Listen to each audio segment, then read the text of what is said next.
ஓட்டப்பிடாரத்தில் 270 சதுர அடியில் அழகிய தனி வீடு 9 லட்சம் மட்டுமே. Scindia land promoters 9514163000. சிறு தங்க நகை கடன்கள் வாங்குவோரின் தேவைகள் மோசமாக பாதிக்கப்படாமல் இருப்பதை உறுதி செய்ய வேண்டும் என ரிசர்வ் வங்கிக்கு மத்திய நிதி அமைச்சகம் பரிந்துரை செய்துள்ளது.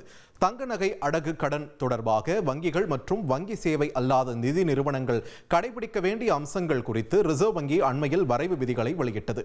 இதற்கு பல்வேறு அரசியல் கட்சிகளும் எதிர்ப்பு தெரிவித்தன. மத்திய நிதி அமைச்சர் நிர்மலா சீதாராமனின் வழிகாட்டுதலின் கீழ் ரிசர்வ் வங்கியால் வெளியிடப்பட்ட தங்க பிணையத்திற்கு எதிரான கடன் வழங்குவதற்கான வரைவு வழிகாட்டுதல்களை நிதி சேவைகள் துறை ஆய்வு செய்தது.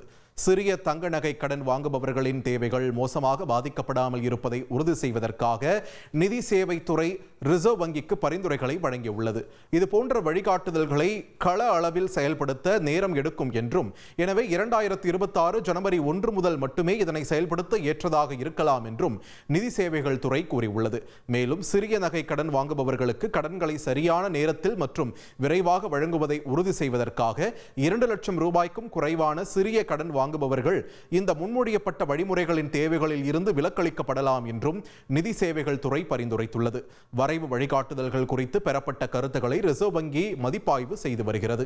ஓட்டப்பிடாரத்தில் 270 சதுர அடியில் அழகிய தனி வீடு 9 லட்சம் மட்டுமே. Scindia land promoters 9514163000.